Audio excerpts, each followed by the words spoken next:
Hari ini apakah ada yang bisa saya bantu, Aida? Mungkin keluhannya. Ini dok, sempat demam gitu dok. Oh, Udah demam. 5 hari. Oh, demam sudah 5 hari. Ya, demamnya sempat yang turun atau 5 hari itu selalu demam? Selalu demam. Oh, selalu demam.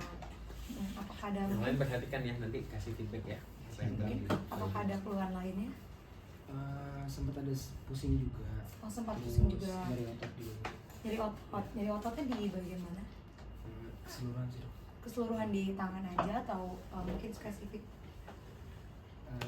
Pindah-pindah aja sih dok. Oh, pindah-pindah. Karena lebih perlu di anggota gerak Geraknya, gerak atas berarti di tangan ya. Oke, ya. Demamnya tadi sudah 5 hari. Mungkin ada keluhan lain mungkin seperti mual, muntah atau sempat ada mual. sempat ada mual. Oke. Demamnya lebih baik saat mungkin saat tidur gitu atau saat malam hari atau terus-terusan makin parah? Kurang lebih sama aja sih. Cuman pas istirahat tidur mendingan aja. Udah pernah cek suhu mungkin? Enggak. Oh, belum pernah ya. Berarti tadi demam aja ya. Ya. Oke. Terus dari ototnya menjalar ke daerah anggota tubuh lain atau hanya pindah-pindah tadi menetap aja? Agak menjalar sih. Agak menjalar ke sebelah mana aja? Misalkan dari sini agak ke bawah. Agak berarti dari gerak atas. Nyebar aja ini. Oh, nyebar aja. Oke. Demam tadi terus nyeri otot, ada keluhan lain? Nggak ada sih. Oh, nggak ada. Oke. Mungkin sebelumnya ada kebiasaan makan makanan tertentu? Enggak ada. Oh, nggak ada. Keluarga yang lain mungkin mengalami gejala yang sama? Nggak ada sih. Oh, nggak ada. Batuk pilek ada? Batuk pilek nggak ada. Batuk pilek nggak ada. Sekitarnya juga nggak ada ya yang mengalami? Sekitar ada juga. Seperti apa mungkin gejalanya? Kurang lebih sama. Kurang lebih sama. Ini teman atau Tetangga sih. tetangga juga melakukan juga mengalami yang sama. Oke.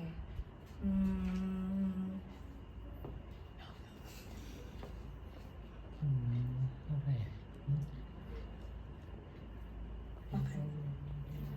Oke, sejauh ini ada yang mau komentar dulu, ada yang mau kasih tambahan, mungkin ada yang mau belum ditanyakan, atau mungkin ada yang perlu di-improve lagi. Ada yang mau komentar, boleh? Video call.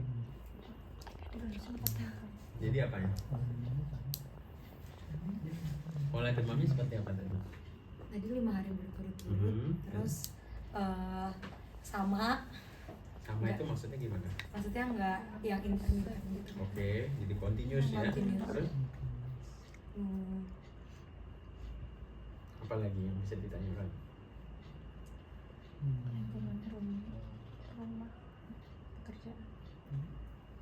Kalau demam itu curiganya biasanya apa sih penyebabnya? Ya, pokoknya infeksi atau inflamasi ya. Kalau infeksi itu ada di mana aja? Bisa di mana aja infeksi? Semuanya Bisa. Oke, dari atas ke bawah aja ya, dari kepala. Kalau misalkan infeksi susunan saraf pusat, keluhannya apa? Ditanyakan ke pasien. Apa? Pusing. Oke, terus apa lagi? Nyeri kepala. Terus apa lagi? Ya, kalau yang berat ya encefalitis ya. Terus apa lagi? Encefalitis juga ya udah. Encefalitis ada keluhan apa lagi biasanya? Harus ditanyakan ya. Kejang. Oh, Ya, misalnya kejang. Oke, terus apa lagi? Coba urutin aja dari atas ke bawah. Yang bikin demam. Dari tengkuk. Dari tengkuk. Nah, bikinnya kemana kalau nyeri tengkuk? Meningitis ya. Kalau meningitis kaku kuduk ya sebenarnya dia ya. Nggak harus nyeri di tengkuknya. Oke, masih di daerah kepala apalagi? Batuk pilek yang paling gampang. Oke, yang mirip-mirip batuk pilek yang bisa bikin demam lagi apa? Sinus, good. Sinusitis. Jadi ada nggak keluhannya apa sih kalau dari anamnesis ya, belum anamnesis? Sinusitis apa? Sakit daerah wajah. Ada atau rasa penuh ya di daerah pipi atau di wajah, dan juga ada postnasal drip ya, jadi kerasa ada ingus yang tertelan terus ke belakang. Apalagi yang bisa bikin demam? Karena kan demam tuh banyak ya soalnya ya, diagnosis bandingnya ya. Apalagi? Faringitis Faringitis. Oke, tanyanya gimana? dari tengkuk. Ya, jadi bisa tanyain ya. Terus apa lagi? Di telinga ada apa? Otitis. Titis ya. Apakah ada keluar cairan dari telinga ya atau nyeri pada telinga? Oke, turun lagi ke bawah. Kalau Yang bisa bikin demam apalagi? Epiglotitis. Ya, boleh. Apalagi? Laringitis. Ya, laringitis. Terus Tracheitis. banyak apalagi? Abses. bronkitis sama maksudnya. Abses leher, tapi biasanya pasti jadi ditanya ya, ada nyeri di mana? Biasanya pastinya suka abses leher, udah datang gede ya lehernya. Terus apalagi? Bisa demam. Masih di leher. Limfadenitis. Limfadenitis, jadi ada benjolan yang nyeri dan demam ya. Siapa lagi? Masih di leher lagi. Nah, kalau demam kan kita mesti cari ya sumbernya dari mana gitu. Ada apa lagi sih di leher? Tadi udah disebutin semua tuh, ada Tiroiditis. Demam. tiroiditis ya, tiroiditis yang viral atau bakterial itu akan demam ya. Kemudian turun lagi, apa lagi? Pneumonia. Jadi nanyanya batuk, terus apa lagi? Sesak. Sesak. Oke, apalagi yang bisa bikin demam? Infektif endokarditis. Ya, itu juga bisa, cuman kan nanti perlu pemeriksaan lanjutan ya. Oke, turun lagi. Apa yang bisa diagnosis banding demam? Pasien demam maksudnya, jadi kita dari anamnesis sudah nyari nih kira-kira sumbernya dari mana sih yang bikin demam gitu. Apa lagi? Diurutin aja atas ke bawah kan tadi ya, udah kepala, leher, dada. Di perut ada apa yang bisa bikin demam? Gastroenteritis. Ya, dia tanya pasiennya ya, diare nggak? Buang air besarnya seperti apa? Oke. Terus apa lagi yang bisa bikin demam? Apendisitis. Ya semua itis-itis tuh bisa bikin demam ya, apendisitis. Apendisitis gimana anamnesisnya, nanya apa ke pasien? Sakit Nyeri perut, perut. Di nyeri perut, perut. oke. Masih di perut lagi ada apa lagi yang bisa bikin demam? Diverticulitis. Diverticulitis, oke. Yang lain? Ya, apalagi banyak kan organ di abdomen. Tadi apa? Hepatitis. Hepatitis akut, ya. Pankreatitis. Pankreatitis akut, apalagi kolesistitis akut. Terus ada apalagi di dekat situ masih yang Kolangitis. kolangitis akut, ya. Terus ada apa lagi tuh di perut? Pokoknya semua yang infeksi, yang inflamasi bisa bikin Demam. dia demam. Apalagi Tifoid. Demam. saluran kemih deh. Ya, Iya, ada apa aja? Iya. Pyelonefritis akut bisa. Apalagi ya, Sistitis. sistitis. Turun lagi ke bawah, bisa lagi uretritis ya. Jadi tanya ke pasiennya gimana nanyanya? Susah berkemih. Jadi saat berkemih ya. Oke. Terus apa lagi? Lanjut lagi ke bawah lagi yang bisa bikin demam. Orkitis. Orkitis. Kalau orkitis pada dewasa biasanya kan apa? Langsung wah ini orkitis nih, kita pertama cari biasanya ada apa temennya? Demam, bener, biasanya demam. Torsio. Hmm? Bukan. Pernah dengar? Mumps ya. Oh. Mumps tuh biasanya ada parotitis, ada orkitis juga ya. Juga demam biasanya datang. Jadi kalau entry point-nya demam, memang pola pikirnya harus lebih menjurus. Kalau kemarin-kemarin diskusi ada sesak napas, itu sesak napas masih lebih gampang. Dia paling nggak jauh-jauh dari jantung, paru, kadang-kadang ginjal juga bisa. Tapi kalau sudah kita bicara demam itu dari atas ke bawah semua bisa ya. Ekstremitas apa yang bisa bikin demam?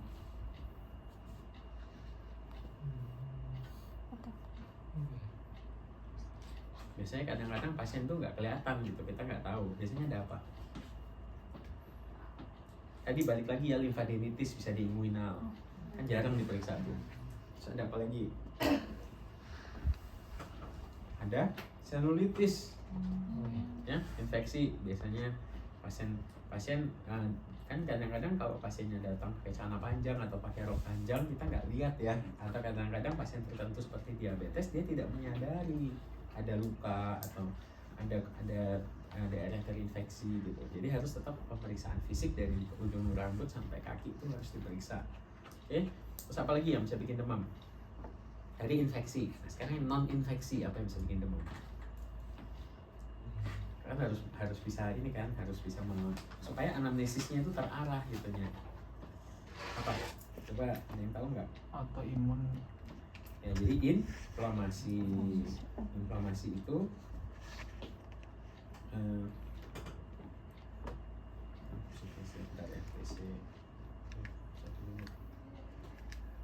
inflamasi bisa karena autoimun. Terus apa lagi?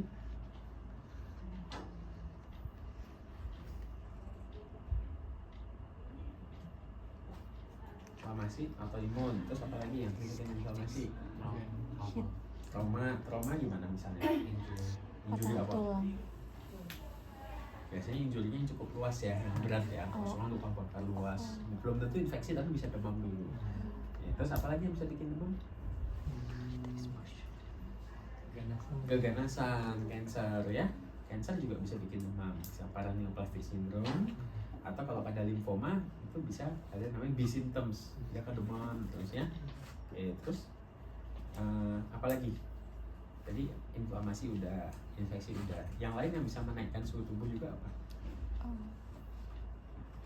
Hipertiroid. Hipertiroid ya.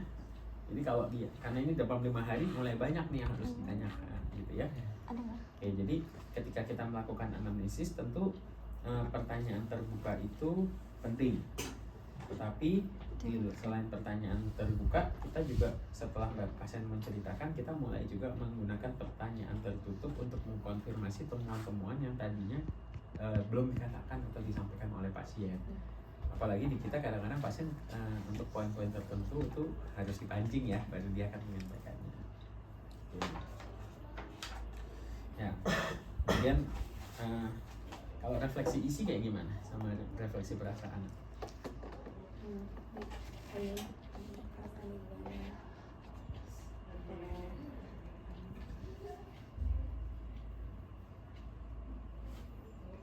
Coba aja tanya ke pasiennya. Oh, Jadi, ya.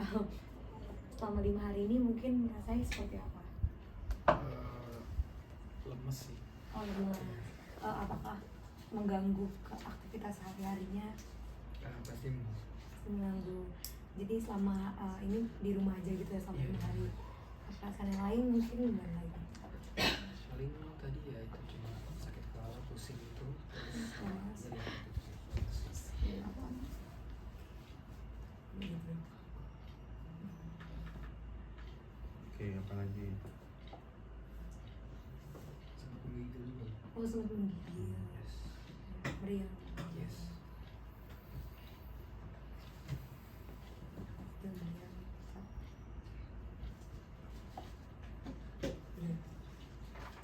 udah. Ada yang mau nambahin nggak poin-poin yang kurang atau poin-poin yang mau ditambahkan yang belum didapatkan? Silahkan.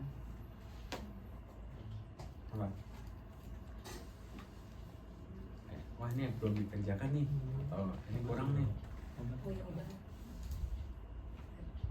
Tanyakan. Oh, udah pernah mungkin konsumsi obat? Belum. Oh, belum. Selama 5 hari itu belum minum obat apa? Jadi dalam kehidupan nyata biasanya orang kalau demam 5 hari itu antara dia udah beli ke apotek, ke warung ya, beli obat sendiri, atau dia konsultasi online, atau dia ke klinik biasanya baru datang. Nah, itu juga penting karena itu akan mempengaruhi juga. Misalkan tadi pola demamnya continuous, tiba-tiba ya berubah jadi intermittent gara-gara dikasih antipiretik misalkan. Padahal itu karena efek obatnya ya. Ya. Kadang-kadang banyak juga klinik-klinik yang suka kasih kortikosteroid. Nanti gejala misalkan pasiennya limfadenitis, pasiennya misalkan faringitis atau kondisi-kondisi inflamasi, pas datang ke kita mungkin demamnya masih, inflamasinya udah nggak gitu kelihatan ya. Jadi penting untuk ditanyakan. Nih, ada riwayat lain nggak yang ditanya? Kalau demam di Indonesia nih Endemiknya apa aja? perjalanan Nah, perjalanan gimana nanyanya? ke mana sih endemik? Biasa habis ke puncak, habis jalan-jalan. Nah, itu bilangnya. Coba, ada yang mau nanya? Ya apa yang lain nanya coba. Kayak riwayat perjalanan. Bisa. Salah Ya. ya. Ayo salah ya. Oh, pilih Gimana? tadi. Coba perjalanan nanya. Apakah ada perjalanan yang Bapak lakukan pada seminggu yang lalu Contohnya? ke tempat endemik, data endemik ya, ke tempat lain yang jauh dari rumah? Tidak ada ya. Baik. Jadi keluar kota atau keluar pulau. Dan kadang-kadang bisa sampai 1 bulan yang lalu ya. Kayak malaria itu kan sekitar 2 mingguan ya baru akan terjadi ya. Oke, terus apa lagi tadi? Tadi udah ditanyain, udah bagus. Apa? Tangganya kenapa? Ada. Sekitar. sekitarnya Ada juga yang mengalami gejala. demam. Oke, kalau kayak gitu yang biasanya di lingkungan Anda penyakitnya apa aja yang kalian pikirkan? DBD. Bisa apa lagi?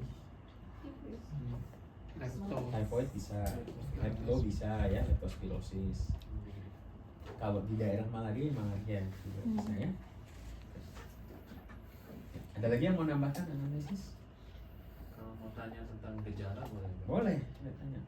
Gucinya berdarah, Gusinya ada berdarah nggak? gusinya ada darah nggak? Nggak ada. Oh.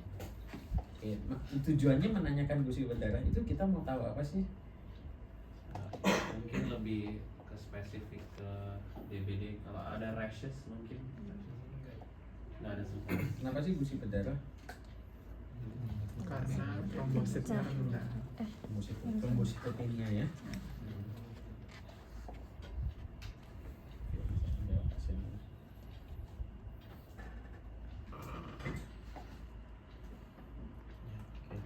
Ada mimisan nggak Pak? Nah, itu. Ada bintik-bintik merah nggak di tangan? Nggak ada. Kalau kalian mikirnya ke arah demam berdarah nih udah hari kelima, itu biasanya gimana? Plasma leakage. Plasma leakage, terus apa lagi? Kejang. Belum kejang. Trombositnya udah turun belum kalau hari kelima? Udah turun ya. Jadi memang perlu ditanyakan tuh gejala-gejala itu ya. Oke. Ya, untuk anamnesis sepertinya udah ya. Kita lanjut ke pemeriksaan fisik gantian. Ya, kan diperiksa dulu ya. Bantalnya di sini aja. Nah, ya. Oke, yuk gantian siapa? Pemeriksaan fisik saya minta kepala dan leher dulu. Kepala dan leher dulu ya. Nanti saya gantian lagi. Pemeriksaan tanda vital, kepala, leher. Silakan. Ditemenin. Makan ya. Gantian satu orang sendiri aja. Ntar periksa pasien juga sendiri.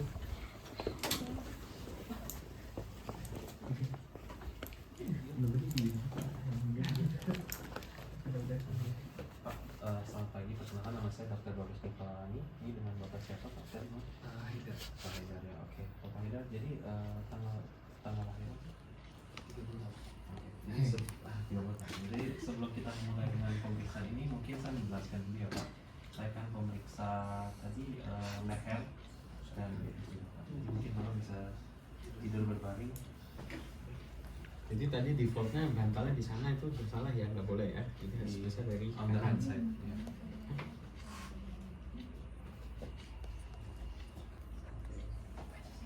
Jadi untuk jujur untuk yang PF nggak dipelajarin waktu itu. Tapi udah lewat belum? Udah pernah diajarin belum di semester sebelumnya? Kepala belum. Kalau leher belum? Ada beberapa.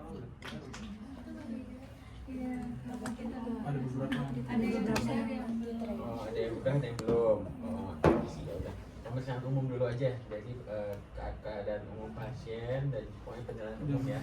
Dan juga tanda vital. Oke. Jadi mungkin untuk tanda vitalnya dulu saya pemeriksa. Oke. Keadaan umum dulu ya. Sama kesadaran. Oke, jadi untuk kesadarannya kompos mentis dan ya. Oke. Maaf ya Pak. Kepala leher belum ya? Cuma kuliah. Oh iya, Tapi enggak. Oh ya udah. Jadi kalau diajarin. Wah, jangan. Timer dong. Timer. 15 detik aja. Oke.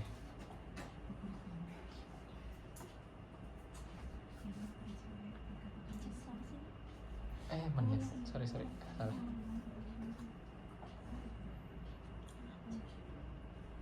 Oke, mulai. Pemeriksaan fisiknya yang kalian sudah apa saja? Hmm. Per organ sih. Harus jantung. Oke. Untuk tanda vitalnya 84 jadi normal. Untuk nadinya, oke. Untuk respiratory rate-nya, Oke, 15 detik. mulai.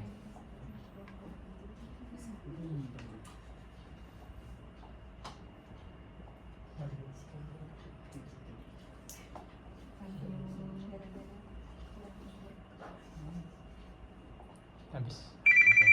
Untuk respiratory rate-nya juga 20 normal, abdominotorakal normal. Oke. Ya kalau tensi udah sedikit aja nggak pemahaman bisa ya. Ya. Sama suhu juga kan nggak susah. Ya. Jadi jangan lupa Suhunya juga suhunya normal. gimana? Normal. Harus diukur ya sebenarnya. Harus diukur ya. Jadi sebenarnya tetap harus selalu selain tadi menilai dia sakit, tampak sakit ringan, tampak sakit sedang, tampak sakit berat, kemudian kesadaran gimana? Kesadaran pasien tampak mentis. Sebenarnya secara umum juga kita harus bisa menilai juga ya dia cara berbaringnya gimana baik, kemudian habitusnya gimana, kemudian status gizi secara klinis ya tanpa lihat berat badan tinggi badan, secara klinis gizinya gimana? Apakah dia overweight, apakah dia obese, apakah dia underweight, ini gimana? Atau ideal? Overweight. Gitu ya, jadi harus bisa menilai. Oke, nah kalau gitu kita lanjut gantian lagi kan orangnya banyak ya. Next pemeriksaan paru. Jantung kan kemarin udah ya, saya rasa ya di pertemuan sebelumnya, dan ini kan karena kita demam. Kemarin paru. Paru juga udah. Jantung belum. Oh jantung malah belum. Dan nggak bakal dapat lagi. Enggak deh. Ya udah nggak apa-apa. Silakan pemeriksaan jantung coba. Pemeriksaan fisik jantung satu orang ya. Nanti berikutnya paru. Siapa yang mau gantian?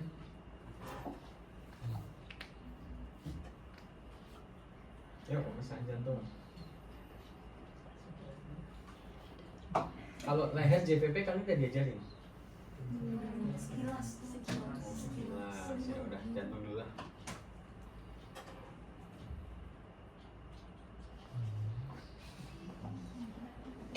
Ya silakan mau pemeriksaan jantung. Gak apa-apa nanti dikoreksi. Periksanya apa aja? Maksudnya sampai semuanya atau- Semuanya. Kan saya kali dok. Ya silakan. Oke, mungkin silakan Pak, saya Zaki, saya lanjutin pemeriksaannya ya Pak. Jadi untuk pemeriksaan jantung pertama tadi ya untuk pemeriksaan umum dari tampilan pasien sudah dijelaskan sama Niko. Jadi sekarang kita langsung ke pemeriksaan khusus jantungnya. Untuk pemeriksaan jantung apakah boleh dibuka bajunya Pak? Oke, pertama, oh iya lupa cuci tangan. Oke, untuk boleh diangkat Pak bajunya? Oke, terima kasih. Oke, pertama kita inspeksi terlebih dahulu dari bentuk dada pasien. Mungkin di sini bisa terlihat kalau bentuk dadanya dari kulitnya sendiri tidak ada kelainan, kemudian dari bentuk dadanya juga normal, tidak ada kelainan berupa pectus scaphatum ataupun carinatus. Kemudian untuk mengukur barrel chestnya diukur dari diameter anteroposterior dibandingkan dengan diameter lateralnya. Di sini kira-kira ya 2:1. Kemudian untuk ictus cordisnya sendiri tidak terlihat secara inspeksi. Kemudian untuk inspeksi sepertinya cukup ya. Kita lanjut ke palpasi. Untuk palpasi jantung pertama untuk palpasi umumnya dulu, pertama meraba ictus cordisnya. Di sini kurang teraba, mungkin boleh agak miring ke kiri Pak. Kenapa mesti miring Sambil kiri? diangkat. Kenapa mesti miring kiri? Supaya mendekat ya. Tangannya belakang, yang kiri gini. Ya Pak. Tangan kirinya gini ke belakang kepala. Tangan kiri boleh di belakang kepala Pak. Kenapa? Ya baik. Ada tujuannya ya kenapa? Oke, supaya ototnya menarik. Supaya sela iganya jadi melebar, ketarik ke atas, jadi lebih tipis dinding dadanya, jadi lebih gampang rabanya ya. Baik dok. Baik. Nah di sini dengan posisi lateral decubitus kiri juga masih belum teraba ictus cordisnya. Boleh balik ke posisi awal Pak. Terima kasih. Tadi juga saat perabaan tidak terasa ada detak jantung yang terlalu keras seperti heaving dan juga trillingnya. Selanjutnya apa lagi ya untuk palpasi? Udah ya? Palpasi udah. Jadi kalau dipalpasi selain posisi ictus cordis apalagi yang ini? Ini kalau kelainan kayak heaving trail. Seperti apa sih trail? Kalau trail saya nggak pernah ngerabain sih ya. Kenapa Sebenarnya, bisa ada trail? kalau dari trail sendiri, kalau dari turbulensi loh, dari Jadi kalau sedang- murmurnya gede, grade 5 itu biasanya grade 6 udah kan terlambat ya. Ya, kalau Kalau pas lagi dapat aja nggak apa-apa. baik. Terus selanjutnya kalau untuk palpasinya mungkin sudah selesai. Lanjut ke perkusinya. Yang pertama menentukan batas jantung kiri. Maaf saya angkat sedikit lagi ya Pak. Oke. Tentukan dulu batas paru lambungnya dari linea axillaris anterior kiri.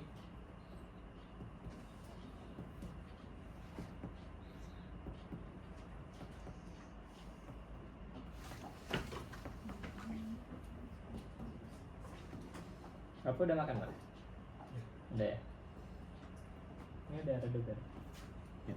Oke, sudah redup karena sudah makan juga. Kemudian naik 2 jari.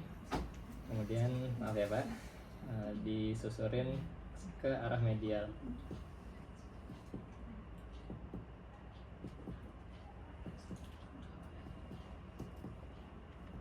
Oke, sudah redup. Di sini kira-kira di mid clavicular kiri, ICS maaf ya Pak. Ya. 1, 2, 3, 4 ICS kiri, ICS 4 mid clavicular kiri.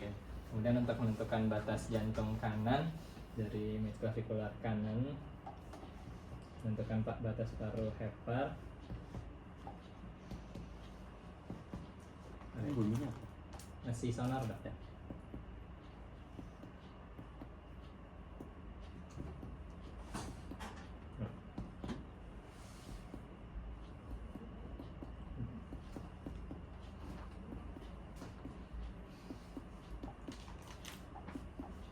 Ini bikin panik.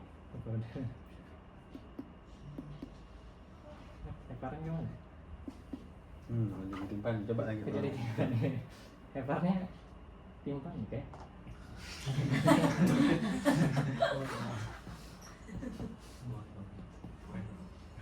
Lebih ya.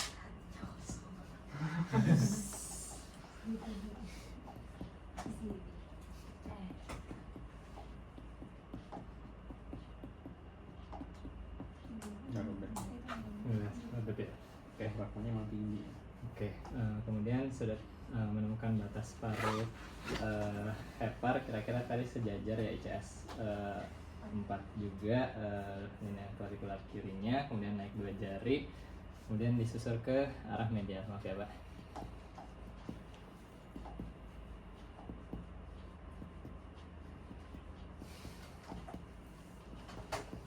Oke. Yang sudah redup kira-kira di ICS 3 parasternal kanan. Kemudian untuk pinggang jantungnya lupa tadi. Di parasternal kiri.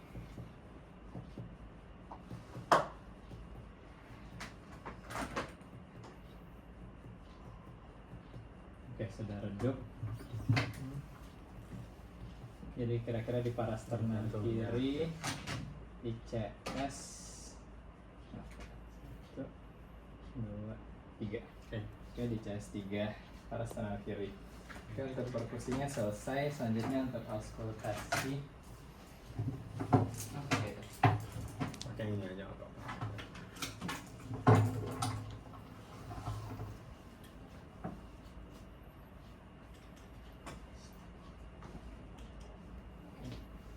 Sama untuk aorta di ICS 2 parasternal kanan.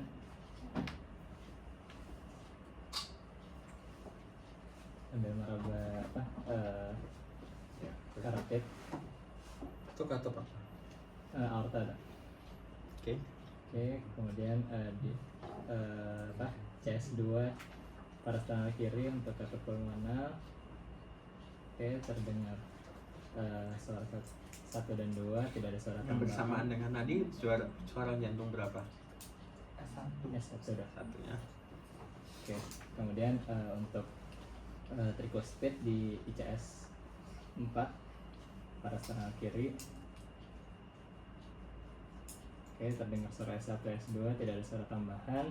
Dan untuk mitral di mitral kiri CS4.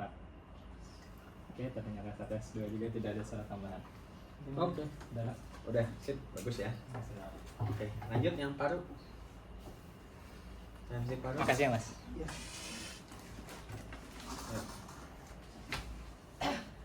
Kalau kasusnya dengue, yang perlu dikhawatirkan pemeriksaan fisik jantung kenapa? Apa yang perlu dikhawatirkan? Pasien DHR. Dan fisik apa?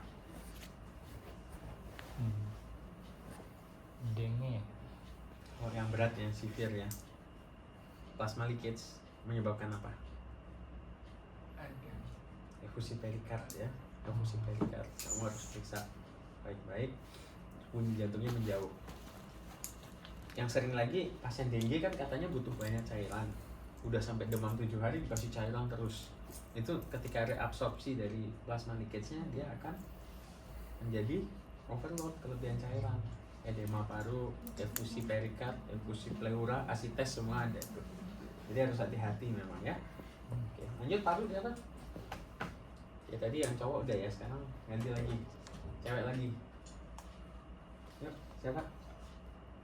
Yang sebelah sini. Gantian. Urusan si paru.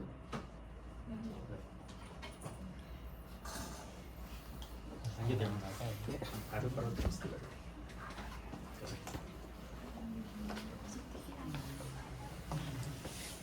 Selamat siang Pak, perkenalkan saya dengan Dr. Aya. Di sini nanti saya akan melakukan pemeriksaan paru. Nanti saya akan meminta Bapak untuk melepaskan bajunya untuk diangkat. Apakah Bapak bersedia? Dan jika Bapak bersedia, silakan Pak, jawab dulu, saya izin dulu. Pertama-tama saya lakukan inspeksi terlebih dahulu. Dinilai bentuk dadanya, apakah simetris atau tidak, oleh Bapak sana sendiri. Kemudian apakah terdapat ginekologistika, sebenarnya tidak terdapat. Ginekologistika, kemudian tidak terdapat kemerahan, tidak ada kemerahan. Kemudian retraksi apa ya? Retraksi apa ya? Interkostanya tidak terlihat. Kemudian tidak terdapat kemerahan, tidak ada benjolan juga, tidak ada eptus kalimatum atau excavatum, Pas kuping hidung. ya nafas tidak terdapat nafas kuping hidung. Selanjutnya periksa tabung pinggir ya. Oh ya, nafasnya tidak sesak, tidak serak, normal. Tidak ada penggunaan otot bantu nafas. Tidak terdapat tambahan otot bantu nafas. Tidak terdapat tambahan otot bantu nafas. Itu pemeriksaan tabung pinggir. Mana periksa? Bapak boleh diikuti tangannya seperti ini. Tidak terdapat tabung pinggir. Itu langsung palpasi ya doknya. Apalagi kanan kiri simetris nggak? Dadanya. Napasnya, inspirasi ekspirasi. Dari bawah ya, mentok ya. Oke. Lanjut palpasi. Palpasi. Yang pertama saya akan melakukan palpasi secara umum terlebih dahulu untuk area dadanya. Permisi ya Pak ya. Dari apex. Apa yang dicari? Benjolan. Oke. Terus? Nyeri tekanan. Oke. Terus? Kalau di apex ini suka bisa ketemu apa lagi? Kelenjar getah beningnya. Terus? Nanti kalau nyeri bilang ya Pak ya.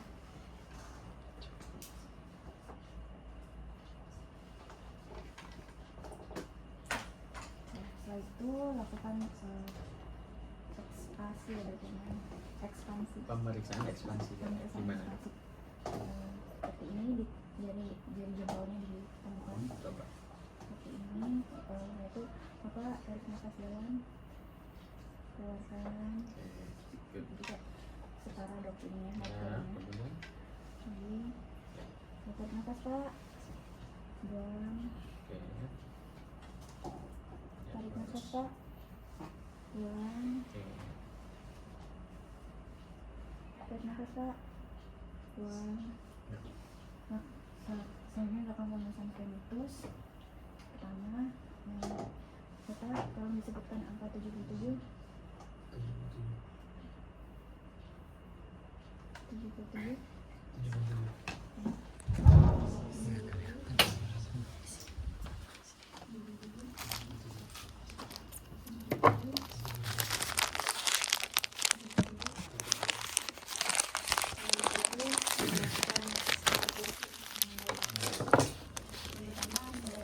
Perkusinya perkusi. Oh, dari perkusi sistematis dulu, yaitu perkusi dari apex, dua supracortical, dua supracortical. Oke Pak ya.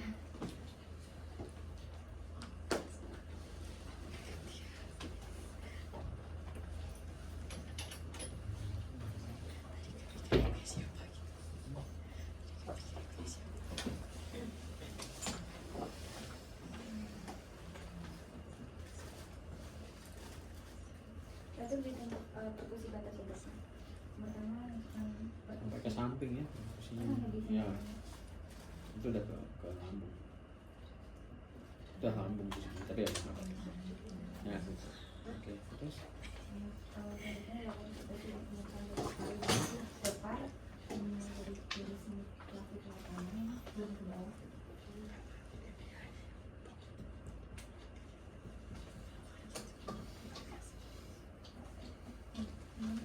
Dan setelah itu belajar dosen. gimana? Bapak boleh dilakukan nafasnya, ditahan Bapak ya.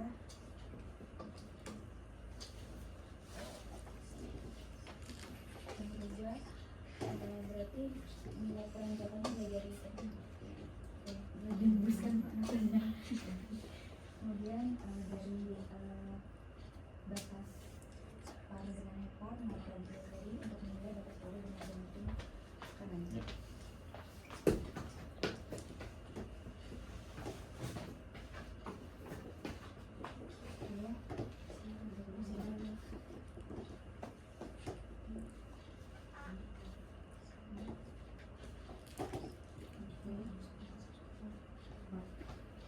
Di garis parasternal kanan CS14. Midnya dari batas paru dengan lambung dari selaris anterior ke bawah.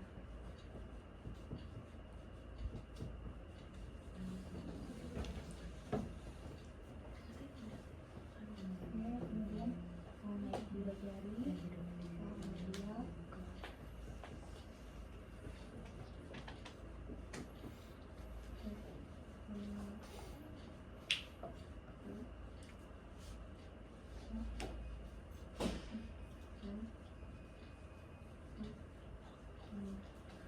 Untuk batas jantung kedua di garis plastik bawah kiri di CS5.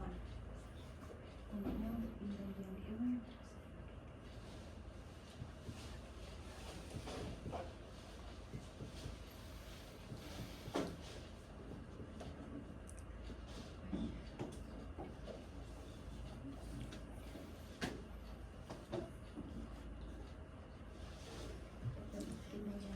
dari sisi sebelah kanan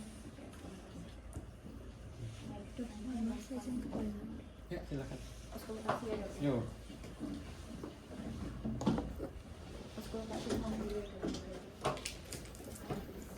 Kamu ada konsultasi apa? perbandingan sama aja. Kalau perkusi ada perkusi umum. Kalau pasti ada umum. Auskultasi umum. Ada yang khusus? Kayak saya nanya beneran. Enggak sih. Ada ya. Oke. Jadi sistematis ya Iya. buat membanding. Untuk apa pakai yang Bel. bel Oke, shell. good. Ini baru pertama kali nih ada yang bener nih dalam waktu 1 bulan ini. Ya. Jadi auskultasi kalau di Apex pakainya bel ya. Oke. Keren.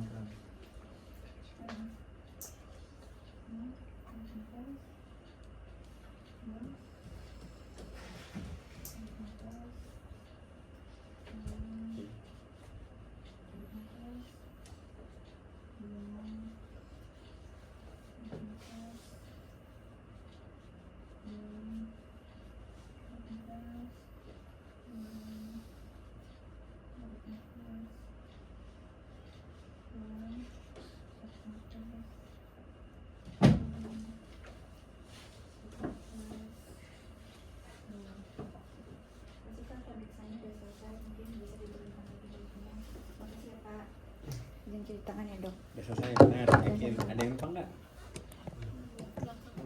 Oh dada belakang. Iya. Saya juga dok. Mau yang lain gantian, boleh. Ya, gantian.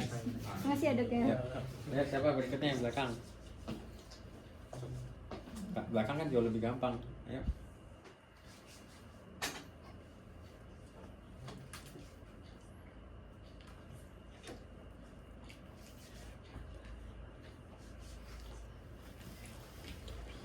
Yuk.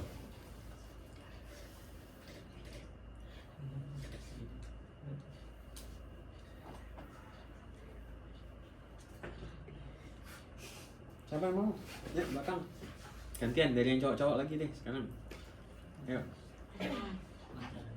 Kan gampang belakang. Gak apa-apa, coba ya. Nanti kalau salah kasih tahu. Ayo. Sambil baca.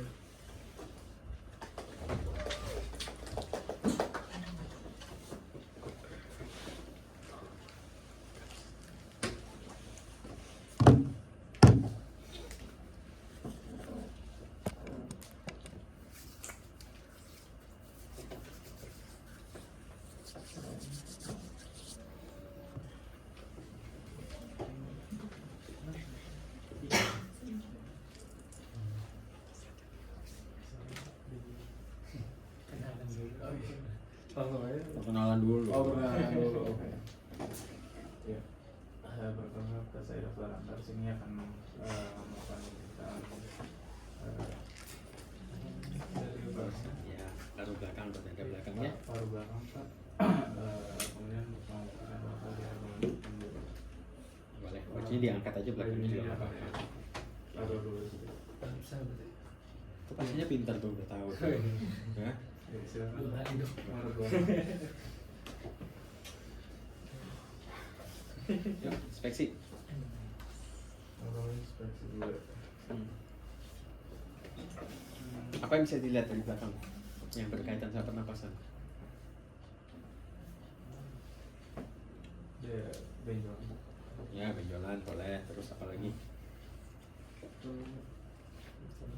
Deformitas tulang. Biasanya penyebabnya apa?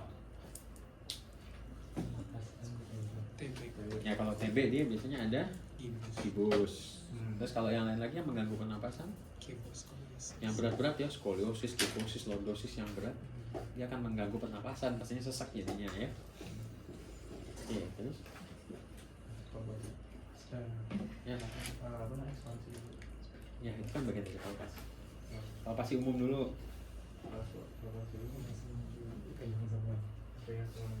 Apa yang dicari? Ya apa palpasi? Dipegang semua menyeluruhnya.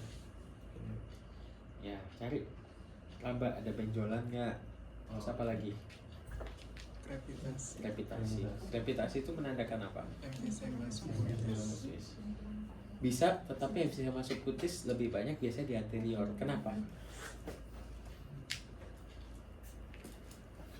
Di belakang bisa, tapi paling lebih banyak di anterior. Kenapa? Yang bisa masuk kutis itu apa sih? Udara di bawah kulit. Udara di bawah kulit.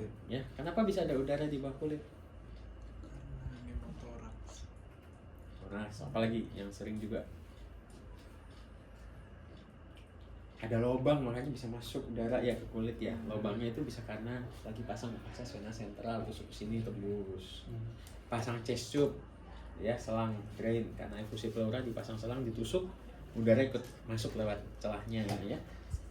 Nah, udara itu dia kalau pasien berbaring, dia udara ngumpulnya di mana? Ke atas ya, makanya kalau dia baringnya rata dia akan banyaknya di anterior. Tapi kalau dia luas sekali dia bisa ke posterior, atau kalau pasien tengkurap ya. Dulu kan zaman covid banyak juga tuh yang suruh prone position ya, suruh tengkurap gitu ya. Oke, terus ekspansi.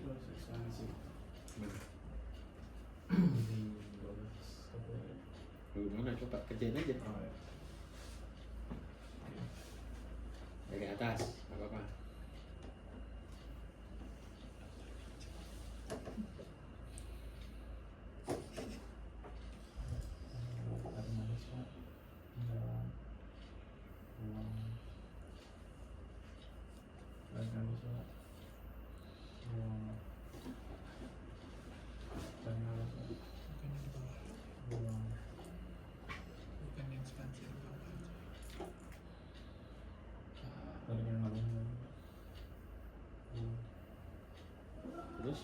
bawah lagi.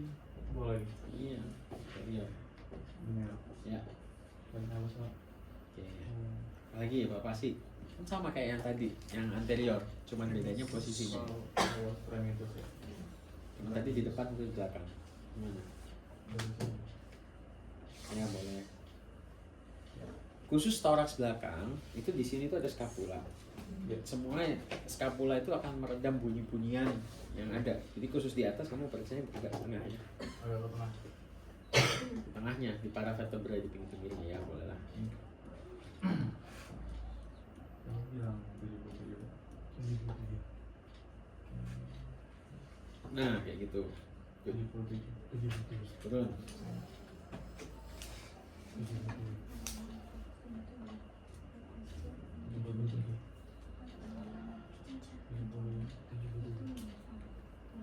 Fremitus itu kan kita mau merasakan pengerambatan bunyi yang dihasilkan oleh vokal pasien ke dinding dada. Apakah dia melalui cairan atau pemadatan, konsolidasi. Jadi telapak tangannya nempel ya. Jangan jarinya doang. Tangannya nempel. Ya. Oke, terus apa lagi? Lanjut perkusi. Ya, perkusi. Nah, ini yang saya bilang tadi. Ya, betul. Ya, sistematik dulu. Jangan di atas kapula, ini ke tengahnya. Ke tengahnya. 1, 2, 3, 4, 5, 6, 7, 8. Kapulanya hilang kan? 9, 10, 11, 12, 13, 14. Oh, benar-benar di tengah ya. Nah, good. Oke, good. Terus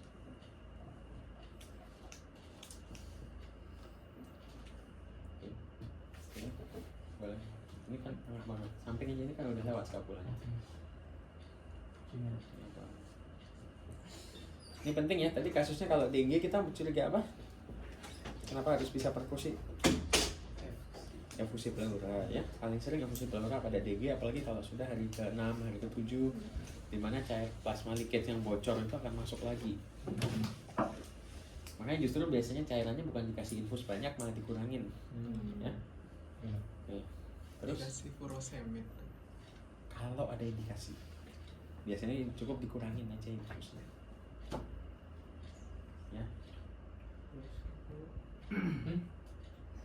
Ini batas baru berapa? Ya. Gimana?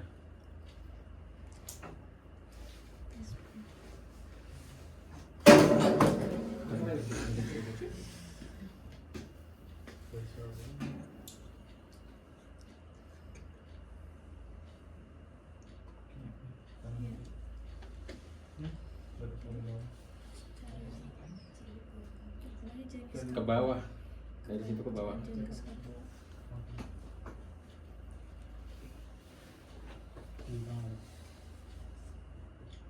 Honor. Lebih ke samping juga nggak apa-apa. Ini udah gak ada skapula di situ kan? Ya, biar lebih enak. Oke. Terus.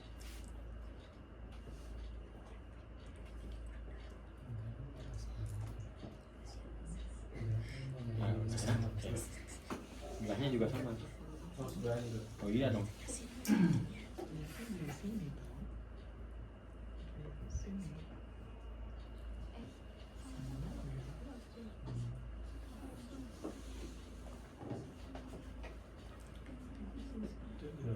Oke, good.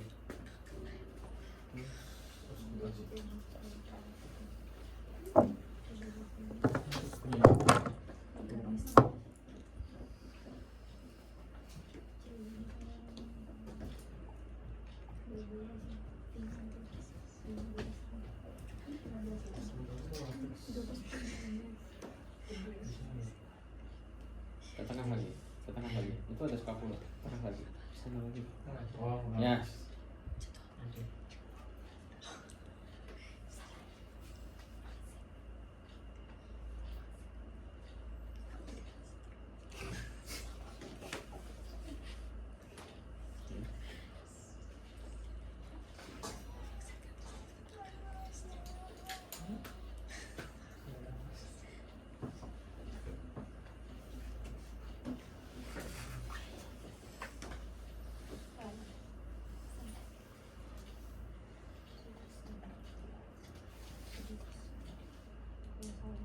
yang sejajar loh, yang kiri kanan sejajar.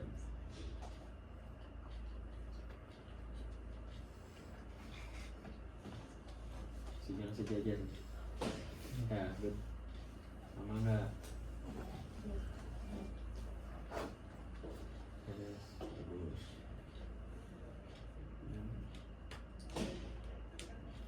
Sananya latarnya juga jangan lupa. Ya, bandingin sama lawannya.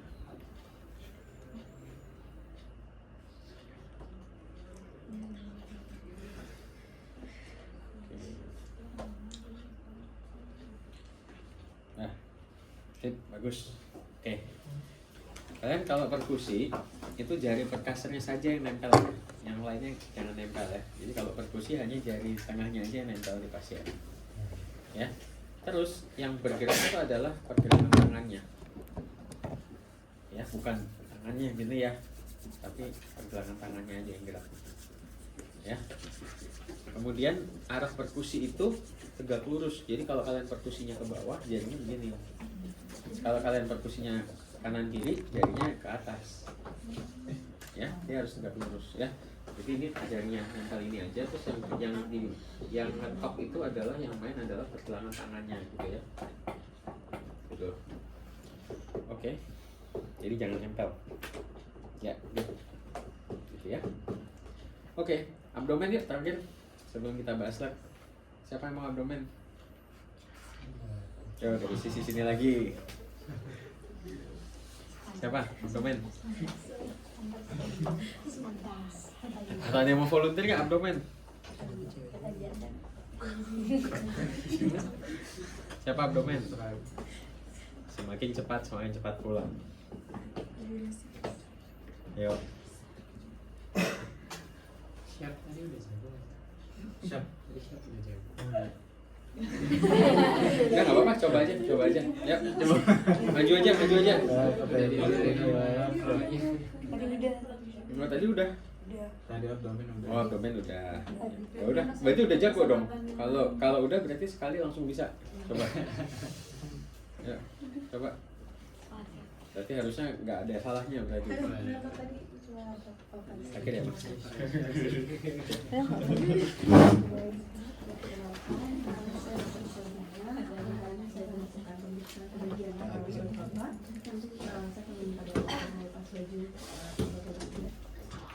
Pasal diangkat aja. Baik, silakan tidur. Pertama dari instruksi terlebih dahulu dari untuk kulitnya dengan bentuk hasilnya lalu juga tidak ada tanda gejala masa penyerahan lalu juga tidak ada penampilan iritasi ataupun dia sekitar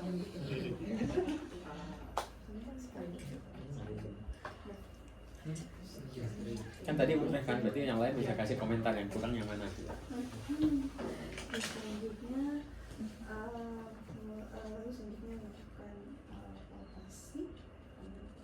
melakukan palpasi seperti terlebih dahulu. Apakah kasih nyeri Pak? Sini kalau kasih nyeri Pak. Ini Pak. Oke Pak, sini. Ini Pak, sini. Sini Pak.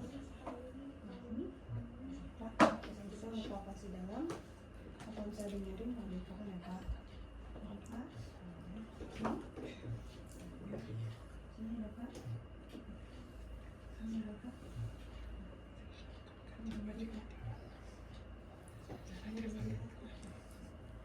Selanjutnya melakukan operasi sebentar karena di tersebut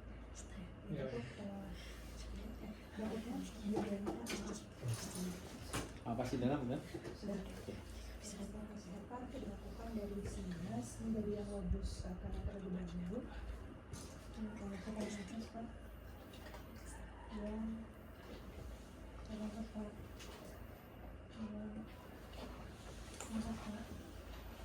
Coba lagi dari bawah. Sana. tarik nafas Pak. Tarik nafas Pak. Tarik nafas. Terlalu juga, oh enggak. Iya. Jadi pada saat buang, tangannya masuk. Oh. Pas tarik nafas, itu dinaikkan ke atas secara parabolik ya. Pas tarik nafas dinaikkan. Ya, coba buang nafas. Buang nafas, Pak. Masuk tangannya. Oke. Buang dulu, buang. Buang. Buang masuk, tarik nafas. Nah, gitu. Buang Buang. nafas. Masuk, tarik nafas. Yes. Jadi pada saat Buang. tarik nafas kan livernya turun. Livernya turun, kamu baru gerakin ke atas. Pada saat dia tarik nafas, liver akan turun. Jadi kan buang nafas. So, tarik nafas. Masuk, tarik nafas di dalam. Ya. Selanjutnya untuk yang lobus yang kiri, boleh Pak buang nafas lebih dahulu. Oke, boleh Pak tarik nafas. Oke, buang. Buang. Tarik nafas. Buang. Tarik nafas. Buang. Oke, untuk hyper tidak teraba. Lalu selanjutnya untuk limpa, melakukan dari sia selalu secara diagonal. Oke Pak, boleh buang nafas kembali. Oke. Tarik nafas. Buang. Tarik nafas. Buang. Tarik nafas. Buang. Tarik nafas. Buang. Oke, untuk limpa juga tidak teraba. Selanjutnya melakukan pemeriksaan apakah terdapat asites atau tidak menggunakan shifting Agak balance. penting ya kalau kasus demam berdarah ya. Pertama Pak, apakah sudah makan? Pertama, Emang kalau sudah makan ngaruhnya apa kamu buat? nggak Nggak ngaruh ya, sudah makan atau belum makan ya? Nah gitu. Good. berarti ini dari Samar Pradip ya? Kalau sonon di mana? Timpani Pradip ya?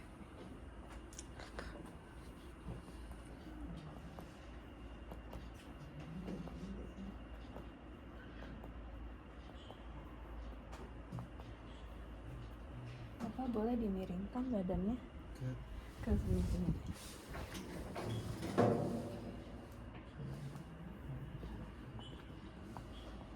Diamkan dulu ya, 30 detik Oh ya, ya. 30 detik. Kalau misalnya masih redup berarti negatif. Oke, lanjut. Pesan apa lagi?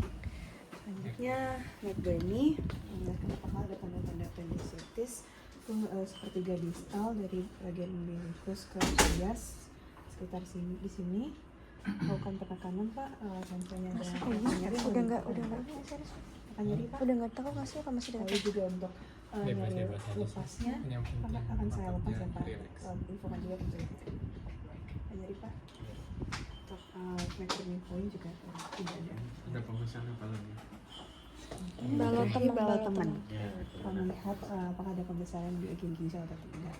Tangan kiri di bawah kostal vertebral ankle. Oke Pak, boleh ya. Juga nanti saya angkat tangan kiri saya, tangan kanannya seperti Suruh tarik Menekan nafas ya. menekan ke dalam.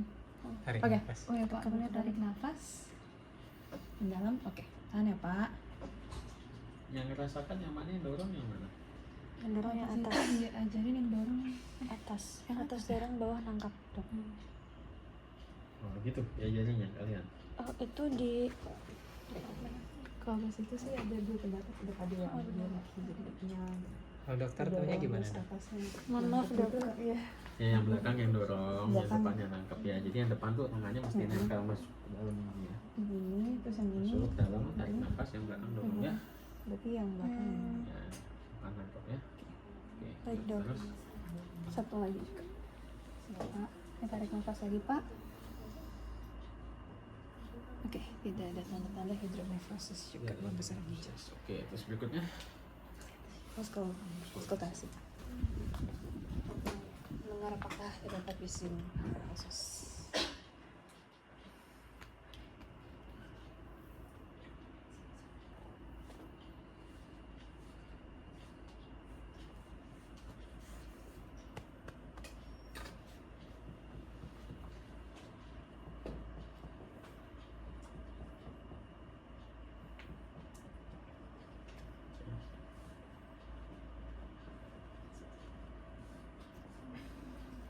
Normal ya.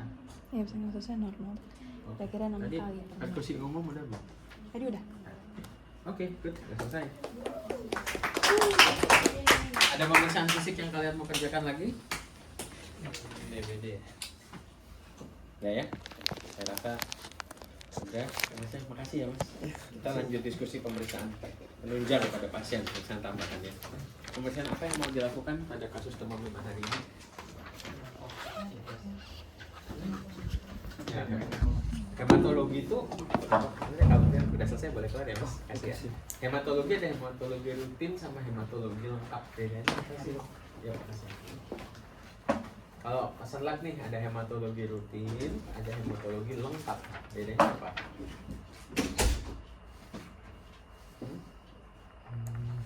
Kalau rutin isinya apa aja?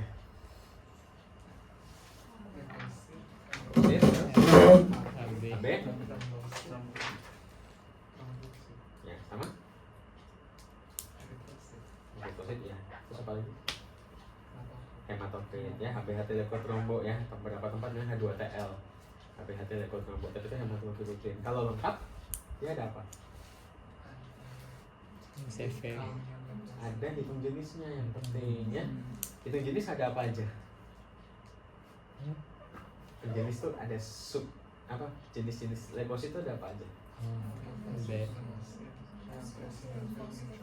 Secara sistematis, urutannya gimana? Basophil, eosinofil, batang, Ya. segmen, limfosit, monosit. Ya, kan ada singkatannya ya. Oke. Jadi itu diperiksa ya. Kalau hari kelima dengue harapannya apa kalian ketemunya? Oke. Oke. Kalau hematokrit meningkat otomatis biasanya HB-nya naik juga. HB-nya bisa 17, 18, hematokrit cuma 1. Leukositnya gimana kalau dengue? Turun ya. Leukosit itu turun dan kinetik leukositnya itu biasanya justru lebih dulu daripada kinetika trombositnya. Jadi trombositnya masih normal, leukositnya udah turun. Leukositnya turun, nyusul trombositnya makin lama makin turun. Trombositnya masih di bawah titik nadir, leukositnya mulai naik. Besoknya naik lagi, baru nyusul lagi trombositnya. Ya. Oke, terus pemeriksaan apa lagi? Kalau hematologi lengkap itu ada satu lagi, lajundap ya, LED. Ya, terus apa lagi pemeriksaan yang diperlukan? Nah, penunjang apa? Ada demam tinggi sudah 5 hari. Nah, dia akan positif di hari keberapa? Hari kelima itu IgG-nya aja, dan itu pun kalau dia infeksi sekunder udah pernah, jadi udah cepat ya timbul lagi.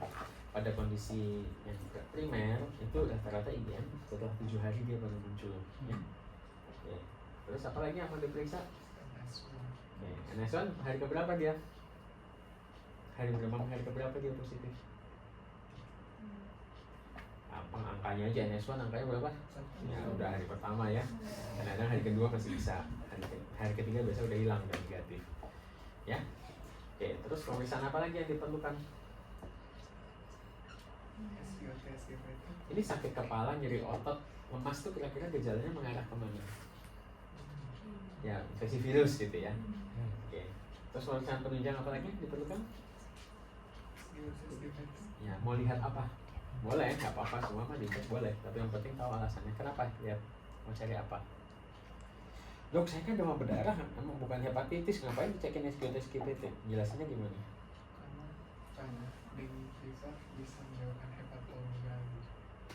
Bisa menyebabkan hepatomegali, apalagi?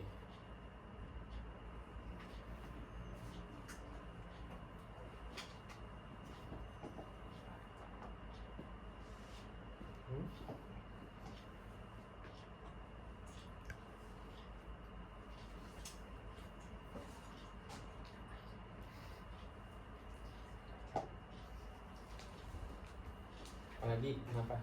SGT-SGPT pada dengue biasanya gimana? Kebanyakan pasien dengue, SGT-SGPT-nya normal apa enggak? Justru kebanyakan naik ya, karena terjadi inflamasi menyebabkan hepatitis dengue. Nah, hepatomegali nggak selalu ada, tapi bisa.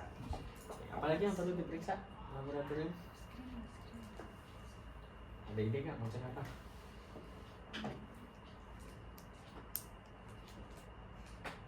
kalau kita nggak yakin nih demam berdarah nih, kita mau tahu nih kira-kira ada yang penyebab lain atau enggak gitu ya. Kira-kira pikirannya kemana, arahnya kemana? Saya mau cek apa? Cek malaria nggak nih? Tulisannya apa kalau malaria? Blood smear ya, hapusan tebal tipis. Terus apa lagi?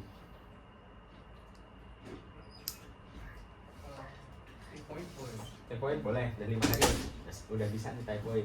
Kalau typhoid pemeriksaannya apa? Tubex. Terus Tubex itu apa sih? Itu merek ya Tubex itu. IgM anti.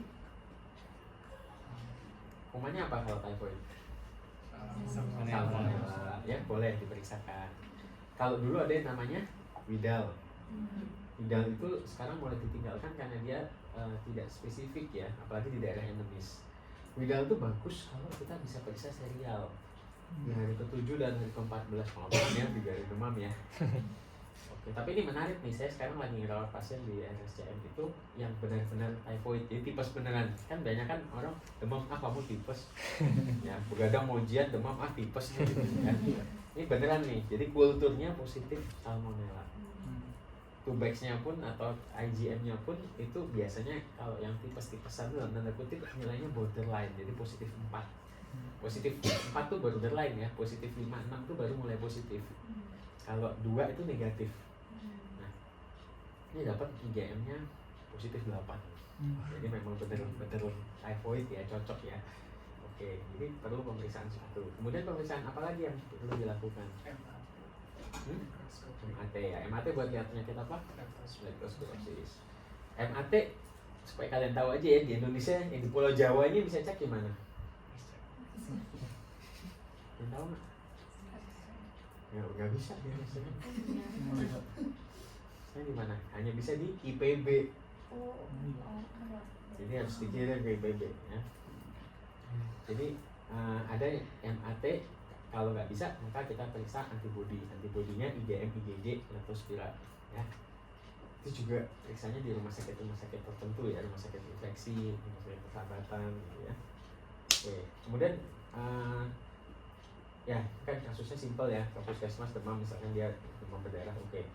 Untuk menyingkirkan penyebab lain misalkan ternyata dia hasil ada pemeriksaan lain yang mau diusulin dulu nggak sebelumnya?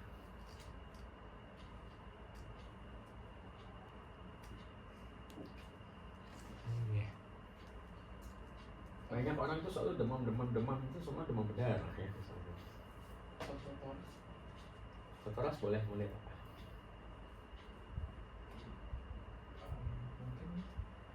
Penyebab demam yang lain ya. Apakah dia pneumonia? Ya, pneumonia bisa. Kemudian pneumonia khususnya kalau yang gejalanya seperti ini pneumonia viral ya. Secara sederhana kita lihat ya. Oke, ada pemeriksaan lain yang mau diperiksakan?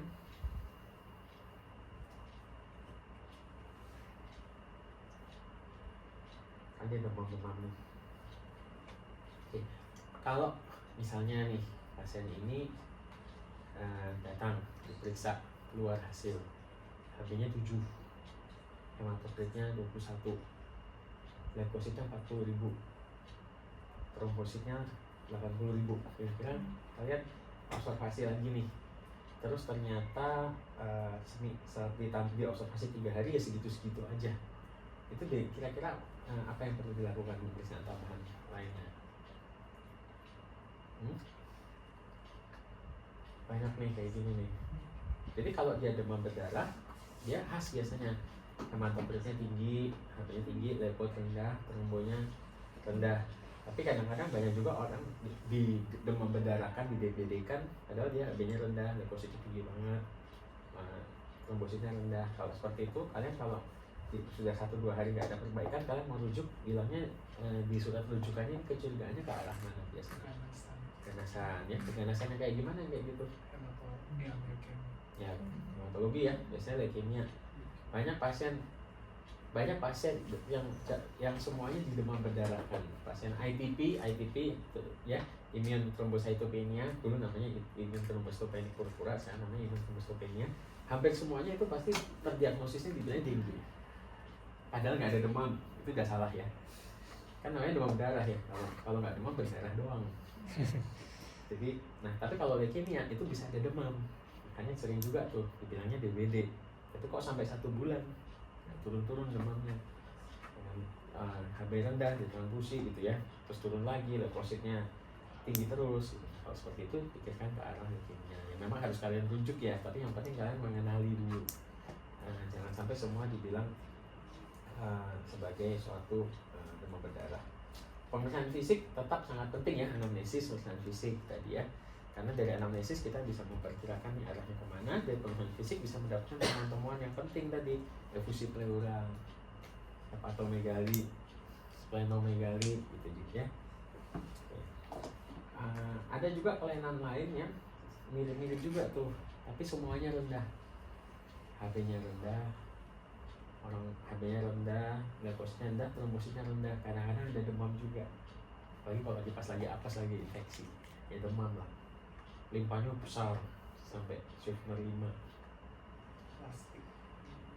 Kalau anemia plastik, gambarannya seperti itu ya, pansitopenia tapi limpahnya nggak boleh besar. Kalau limpahnya besar sesuatu yang lain ya. Biasanya myelofibrosis ya.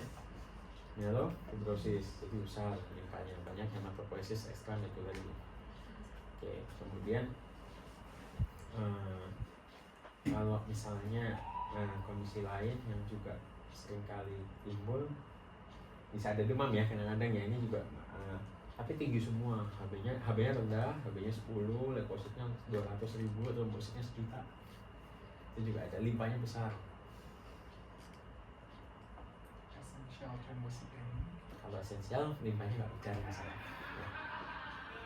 Jadi ada namanya leukemia granulocytic kronik ya, LGK. Nah, intinya kalian harus, yang menjadi kompetensi kalian mengenali demam itu kenapa, penyebabnya arahnya kemana, bakterial, viral, inflamasi, atau penyakit sistemik lain seperti autoimun. Kalian mengenali, dengan mengenali itu kalian tahu nih, oh ini demam berdarah nih kompetensi saya nih, bisa nih. Oh ini malaria, kompetensi saya bisa. Wah ini kayaknya leukemia nih, saya mesti rujuk gitu. Jadi kalian mesti bisa dari skill yang didapat hari ini mengenali ini kasus-kasus yang perlu rujukan atau bisa ditangani sendiri nantinya. Ya kemudian kalau kita masih nggak jelas, ini pemeriksaan penunjang apa yang kita butuhkan untuk memperjelas ini kenapa, gitu ya.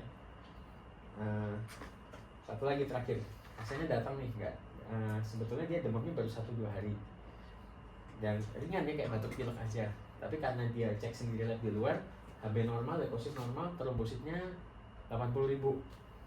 Apa yang kalian lakukan?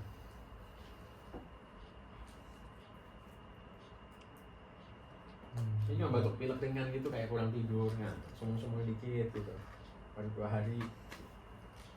Tapi dokter saya tadi ke lab nih, cek nih hasilnya trombositnya 80.000, HB level normal, pemeriksaan fisik semua normal, pasien masih muda, langsung dibilang demam berdarah? Enggak. Jadi apa? Boleh observasi, benar observasi, tapi dengan konfirmasi ya. Jadi seringkali juga terjadi fenomena namanya platelet clumping. Jadi trombositnya itu di dalam tabung itu saling menggumpal sehingga yang terukur di mesin itu cuma sedikit. Ya, misalkan kalau dia 2 terus nempel di 1 kan jadi hitung 1 ya, jadi cuma kebaca separuhnya. Nah kalau seperti itu kalian perlu minta pemeriksaan hapusan darah tepi. Ini bisa di mana-mana, di puskesmas juga bisa dilihat trombositnya ngumpul-ngumpul nggak, clumping nggak.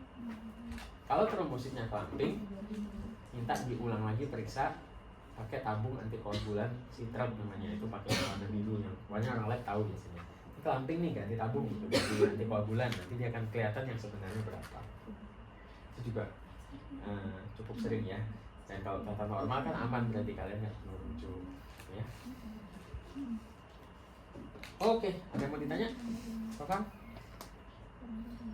Demam itu lebih banyak diskusinya ya, karena diagnosis bandingnya banyak banget, lebih banyak daripada sesak napas sama nyeri dada. Ada lagi? Kalau nggak ada pertanyaan. Udah habis ya hari ini ya kalian ya? Kurang berapa kali lagi, berapa pertemuan lagi?